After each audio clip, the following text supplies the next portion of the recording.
Scott, please come up. Simone, CEO of Paperplane, of course, a global CEO nowadays in New York. Paperplane pioneered smart payment agreements, and the technology helps banks and enterprise clients commercialise and adopt real-time payments alongside legacy systems. So when your mum is at Woolworths and needs you to send $200 immediately, that's how you can do it. Because I always sort of tell the scammers it's going to take 3 days to go through because I'm still with an old bank. Right, Simone, of course, is also the chair of FinTech Australia and sits on multiple advisory groups for Australian payments. Simone, please come and join us on the stage. Or are you going to stay down there? All right. Well, and I'll just finish this so you know who the other person who's going to join us is Jill. She's the multi-award-winning CEO and co-founder of Adatree, the Australian financial technology company at the forefront of open banking, also known, of course, as the consumer data right. As an open banking advocate, passionate about trying to solve big problems with high-impact solutions, Jill used her experience in building banks, that includes AMP, Tyro and Volt, and developing financial products. She founded Adatree in 2019 alongside Shane Durlan. Put your hands together. Scott's going to talk first before our brilliant moderators join us. Thank you.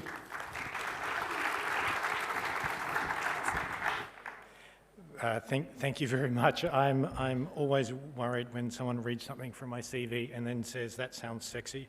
Thank you, everyone. I should start by saying, of the various roles that were described in my CV, I'm speaking only as Scott. I'm not speaking on behalf of any of the bodies that I represent from time to time.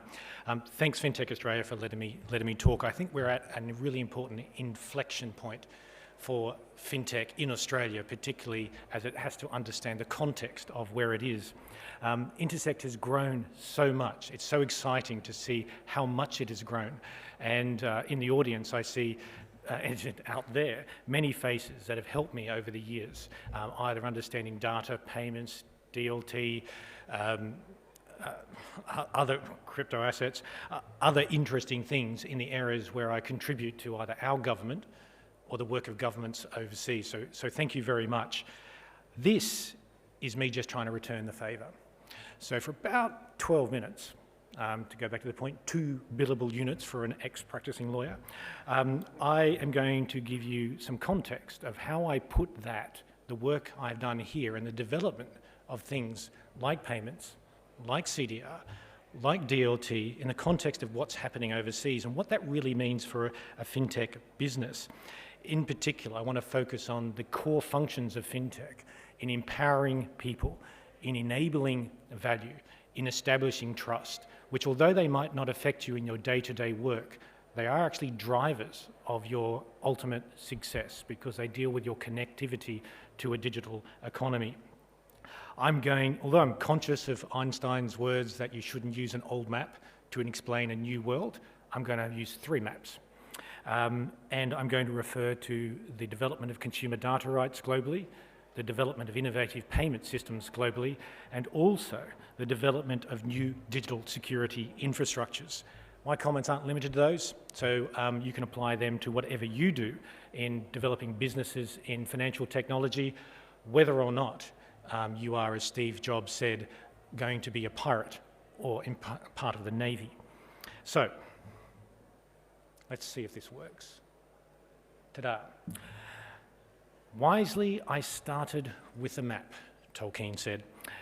That's not Middle-earth. It's the global growth of open finance and consumer data rights. Jurisdictions which have undertaken some kind of organised framework are in colour. Those in blue have used regulation as the foundation of their organisation. Those in green have used market forces. The intensity of the colour represents the intensity of the development. This is not supposed to be something that the World Bank has produced or the Bank for International Settlements. I'll come to that. This is not something you can take to the bank. What it's designed to show is the development. The red circles indicate jurisdictions outside of Australia where there is currently significant regulatory development underway.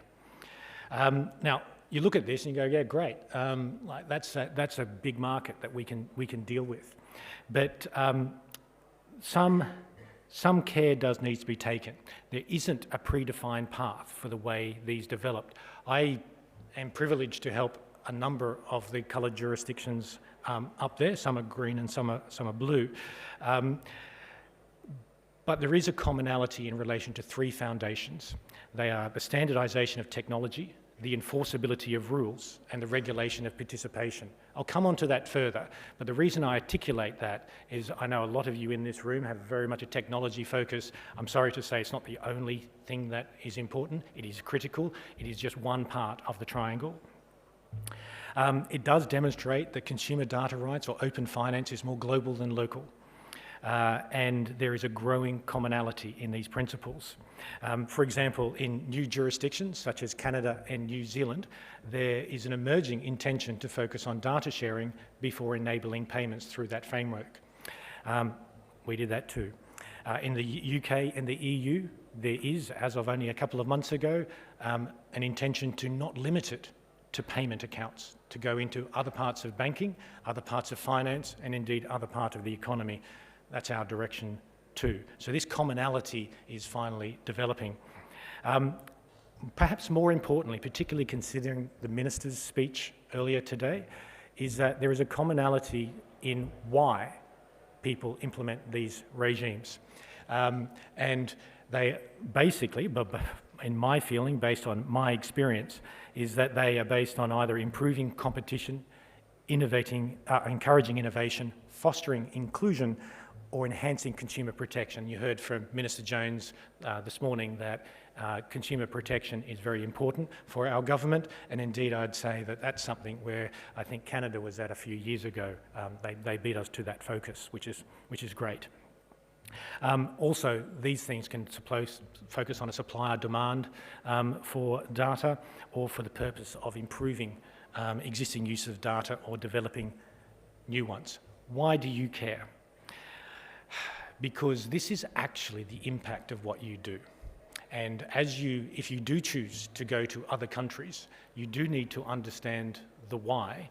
You will still be doing the how, but the why will change the way that you structure as you go overseas. This commonality presents opportunities for Australian fintechs that are already adapting to an economy-wide consumer data right. Hopefully some interoperability will develop. There are areas such as accreditation and also in elements of data standards where we could have that interoperability. But you do need to have some care if you are going to take your business overseas in relation to consumer data right, because data is culture. And we can't expect that other countries, other cultures, other people will necessarily have a plug-and-play approach to what happens in Australia will happen there as well. So some sensitivity in that is required, and indeed I am finding that already, and quite appropriately, with the development of the consumer data right in New Zealand. Many of us and many New Zealanders would say we're very close, but in relation to data we do have some differences. Empowering people for data is not enough in itself. We also need to enable value. And this is a critical function of you as fintechs.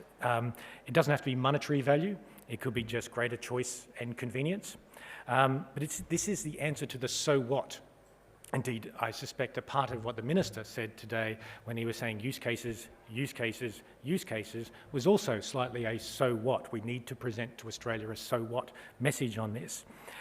Without value for a customer, there's not a whole lot of point in the development. That would make sense because your jobs is you serve your customers. Now, although monetary value is not the only value, it's kind of important. And this can be seen in the development of innovative payment ecosystems around the world. Examples of this are payments modernisation, improving access to core payments infrastructure, enabling customers to authorise others to make payments for them, or developing central bank digital currencies. This map has the blue from the World Bank saying the faster payment systems of the world.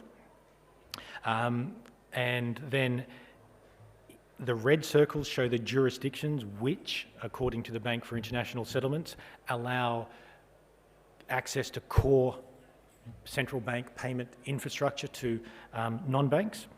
And then the pink circles show the jurisdictions outside Australia which have been or engaged in serious reforms in relation to payments modernisation.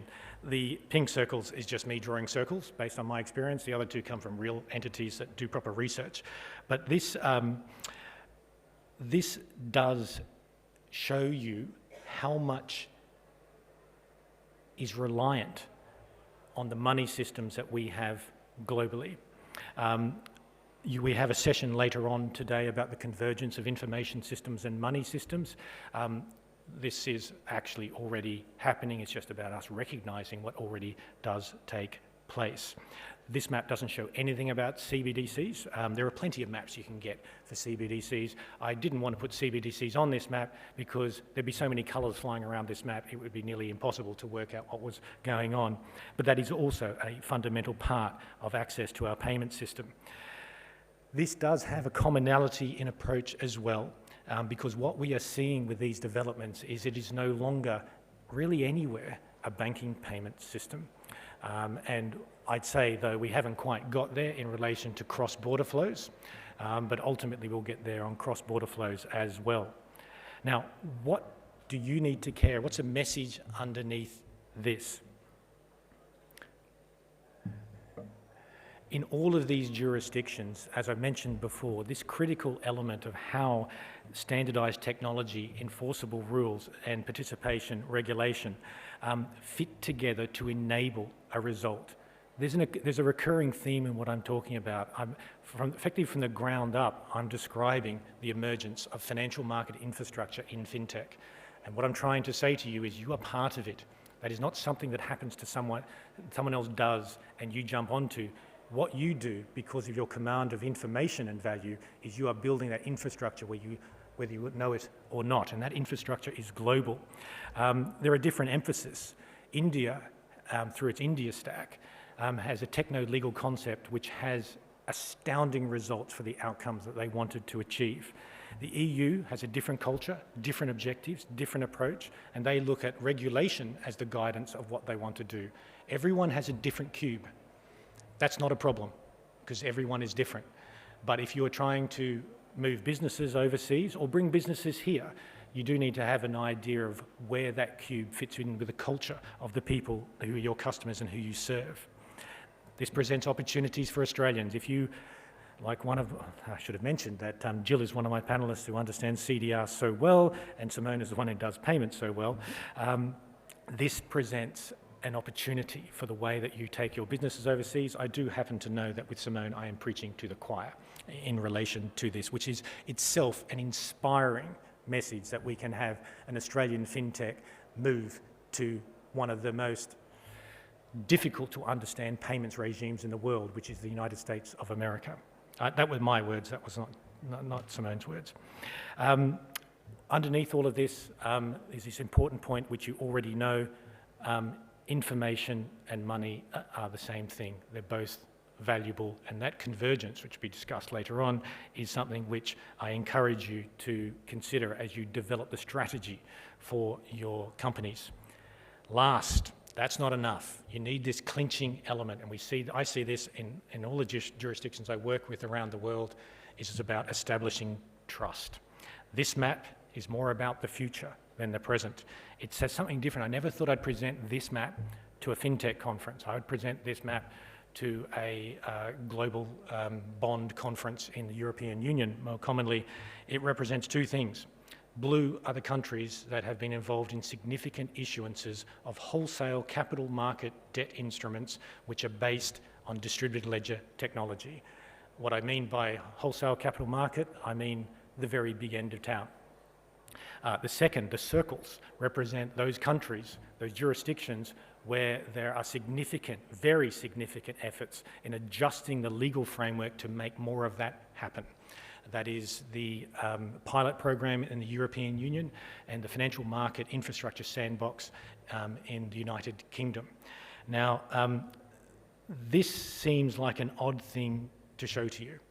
Why on earth are you interested in that?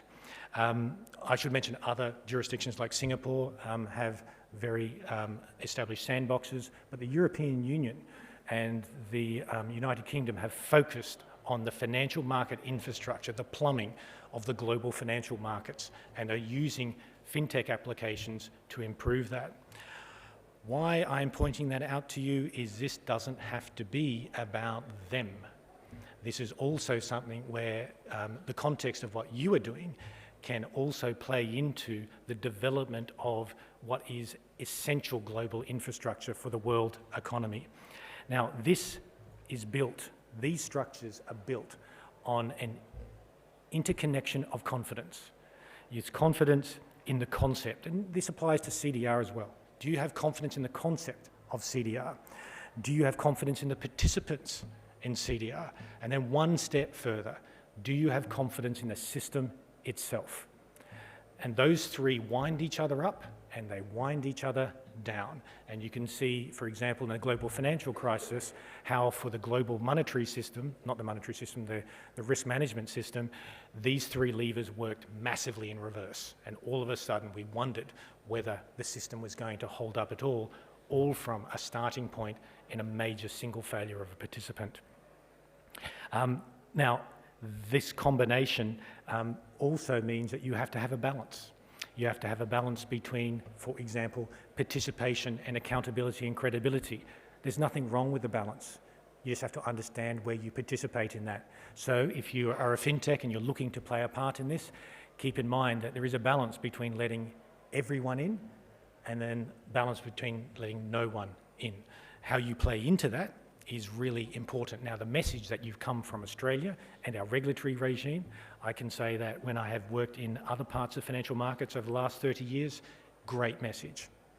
As much as you might find that our regulatory regime is difficult and you have to talk to too many lawyers, when you move to other countries to say that you are already subject to our regime because we do comply with international standards, it is a little bit of a passport. The last thing on this I'd mention is this is not the only example of trust being built through fintech use in financial market infrastructure. We are discussing one a bit later on this afternoon in the panel. A clear example of this is digital identification frameworks. And indeed, when you think of infrastructure, you do not need to think of centralization and you do not need to think of central kit. But as India has shown us, that is a core piece of infrastructure which really forms the third and final pillar of a digital economy. And that is a combination of rules arrangements and tech arrangements. So, what do you care about that? And by the way, Simone and Jill are going to question the heck out of me in a moment, and I have not seen the questions, and I've told them they could ask me anything. What do we take from this? Look, things are changing super fast. And to mention this, I should have mentioned at the start, I'm really keen to find out what we're going to be discussing in next year at Intersect, because a lot of what I expect we'll be discussing might be quite wrong. And that's fantastic. That shows how much the industry is changing. But based on what I've seen here and overseas, I am sure that the success of Australian fintech will be built on the foundations of the functions it performs in empowering people, enabling value, and establishing trust. They are exportable functions because that is something that every digital economy needs to respond to. Now, the everyday challenges that you face in creating your successful businesses in our vibrant fintech sector, I'd encourage you to also look to the future and the context of how you serve the society that you surprise and delight with your innovation. So that is a strategic context, and now I'd like to invite my colleagues Jill and Simone up to try and embarrass me as much as humanly possible with their questions. Thank you.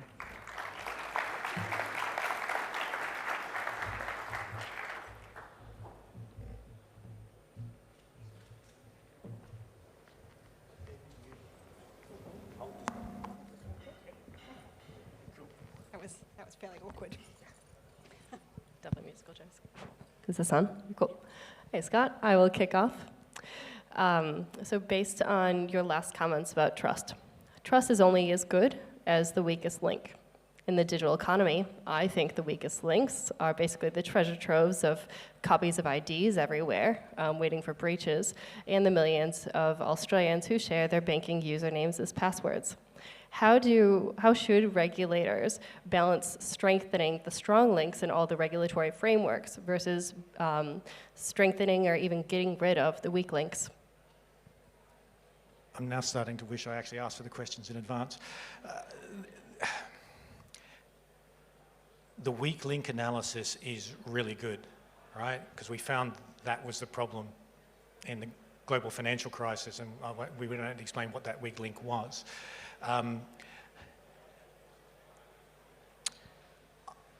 This is a journey where we are only finding out what the landscape we are in as we travel, and it is quite, as we learn more about where we are, it is quite worrying.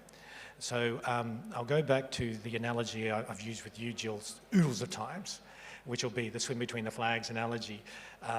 As we've put up the flags for some of these things, and we've got the lifesavers down there because sharing information is swimming in dangerous surf, we realise, oh my God, the surf is pumping. Like, this is seriously big surf. Now, I'm nailing you on this, Jill, because I know you're a lifesaver as well. It's like you've got to train really fast when that's happening. You can close the beach. So the answer to that is, I don't think there is sufficient awareness really anywhere, except I think there is sufficient awareness of a lack of awareness. Now, do we need to actually do something about that? Yeah, we do. But that becomes a question not just for regulators, because I think it's also a question of how the solutions come from businesses in this room to actually provide the alternative. So yeah, as a person, it worries me because I have shared a lot of information in the past, but it's going to take a journey for me to get to the point where I can get that under control. Did I answer your question, Jill, or did you want to? Yeah, so on that solution, it's like whether it's a regulatory or market force point of view, do you think it's better as a carrot or a stick? Man, I should have got these questions. Yeah, I know I had the option. Yeah, I know. I have an economic theory approach to that, which you can actually see in all of my reviews, which is there's a prisoner's dilemma here often that the result is better long-term for everyone, but you need a regulatory nudge to actually get people to lift their heads beyond the short-term into the long-term. My view is you have to be quite careful on the nudge so you know when to pull back so that the market takes over. But if the market doesn't take over, you have to keep nudging. When you're trying to coordinate a whole lot of a financial system, I don't believe it's very rare you can just rely on the system itself. It's also very rare you can do it by just planning the whole thing through regulation. So a bit of each, and my experience in other countries is you dial it up and dial it down, looking at how things change nearly every quarter to see what you need to change. That leads into a question that I have. Trust is good, but I want to talk about money, and I want to talk about the map that you had that had consumer data right like markets around the world, led by market or regulation. I was surprised to see the US was blue, but we can come back to that. That's Section 1030 of the Dodd-Frank Act and the CFPB. So it started with market, but President Biden switched on the last section of the Dodd-Frank Act, and that's why I painted it that colour. Okay, but it started green. It started very green. Yeah. So my question is, do you think that when you wrote the future directions, that there was enough nudge in there to get us across from the stick to the carrot? Do you think we're there yet, or do you think we're starting to become a victim of our own success when it comes to CDR rollout? Are we waiting for the next regulatory nudge, or do you think that we're starting to see the sparks of a genuine economy built not just on regulation, but on bilateral agreements that are underpinned by the regulation? Okay, this is going to be a tough message to give in this room. My personal view is fintechs in Australia should not wait to be nudged for the further development. I don't mean that fintechs should run around and just ignore the regulation. Do not quote me on that. But it's about time for the industry to show how they can lead the way of development whilst bringing government along rather than vice versa. I didn't write the Future Directions report as being, this is what the government must do. It was written to be, here is a menu of things, and here is the consequences of doing and not doing these things. You can't do them all at once because there are 100 recommendations there. But the idea that the government would make all these things happen so everyone could do it, well, it's telling the government that actually these are things you can do, but it does require business also to step into that, to also guide the government as which of the 100 do you need, for example. Well, your batting average is not bad. I'm pretty sure they picked up 99 out of the 100 recommendations, so that's good. Jill? So let's assume that you're Dr. Scott Farrell now that happens to be the assistant minister. We've taken over, you have taken over Stephen Jones's role, or maybe even the CDR register, one of those. If you could, well, since you have the power to make emergency rules changes, if you could make one today, one change to CDR, something that is started, stopped, or enforced differently for immediate change, what would it be? Right, firstly, no one at all tweet that Scott had wanted to be minister of anything, right? Because it looks like a really hard job.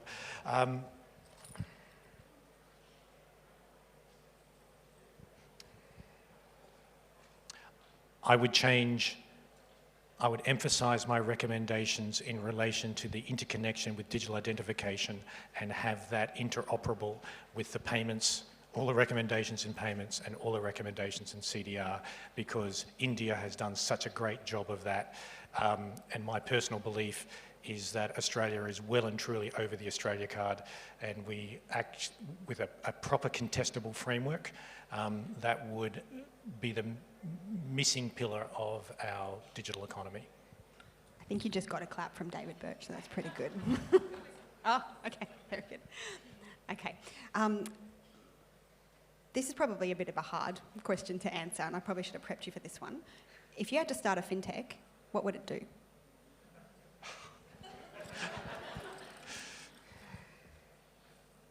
Okay, so you could tell from my initial presentation I'd get a bit theoretical, but I would, oh man, I'm getting in so much trouble for answering this.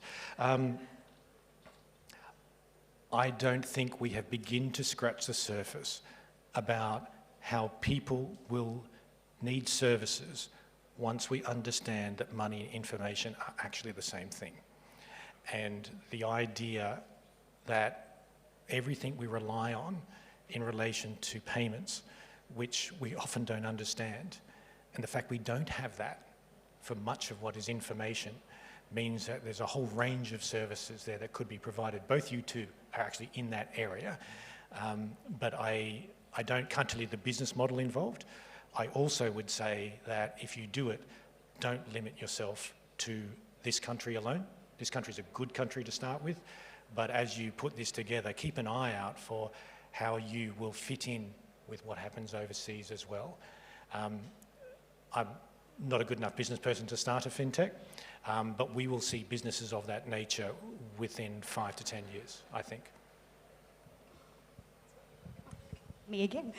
Okay, I want to go back to the foundations. You talked about carrot and stick, you talked about regulatory versus market-led demand. Do you think that, I would love to see that map again with the value of the data markets. I know that money's data, blah, blah, but you know, the actual value of companies that are providing services in data in those same markets based on market or regulatory-led. My question is, do you think in a regulatory-driven foundation, we're actually asking the entities who have, you know, they're giving up the most to also pay for the initial infrastructure? And do you think the reverberations of that are actually going to allow a return on value over time? I know there was a lot of debate, maybe this time last year at the roundtables, we're talking about reciprocity and that sort of thing. Do you think it's a lot to ask? We're asking essentially, well, we started with banking, we're asking banks to pay for the foundation of the infrastructure. When do we start to think about a return to them? There's an interesting background to that. I was asked when I did the first review, should I adopt the English system of actually making the banks pay for the government as well, which is how that was built. I thought that was inappropriate given this was economy-wide, and that wasn't part of my brief anyway. I've been asked by telecommunication companies as to whether it was appropriate to start with banks because they've actually got an hour head start on doing this. It's very hard to work out, Simone, because everyone has a different tech stack, and some of the costs of doing this are actually in uplifting that tech stack. I do ultimately believe in reciprocity in a data economy because, quite frankly, we should never assume that one party in a data transfer is always a bank. That won't be the end result. I guess the question comes down to as well, you know, people in Australia think that transactions are free. They're not free. And that same thing can be applied to if I'm an individual and I would like to share my data using an amazing provider between one bank and another. As far as I'm concerned, that's free if I'm just a consumer on the street. So I really want to dig into, I think that the long-term success of an ecosystem means that all parties have to be equally rewarded for participating in that ecosystem in whatever way they do. But how do we get that value out, and who pays for it, and where does it come from? Well, I'm very happy to say, as having given the wind-up signal just now, this will be the last of these questions I have to answer. This is part of the challenge of what we are doing. So let's pretend I was once a banking lawyer. So, that was built in 500 years ago. I can tell you the case name where it was decided that, yes, every bank must pay money at the direction of their customer. That's that. We come to this environment saying, well, actually, what is that? Like, how do we build that kind of rights in? What is actually free? We do need to have a conversation about that, but there are all parts of value in our society where customers don't pay for every single thing because we put the cost elsewhere. So it's a complex conversation. What we have with, say, the consumer data right is a framework for having that conversation. I can't tell you who should pay, but I don't think we should always assume user pays when it's something we will regard as a fundamental right of a consumer participant in a digital economy. But we need to have a conversation about that. You know where I ended up on CDR by what I said in that. So thank you, and don't ask me any more questions. Thank you, everyone in the room. If you had questions to ask any of us, we'll be wandering around wherever you want to find us, and really appreciate you listening to us for this session.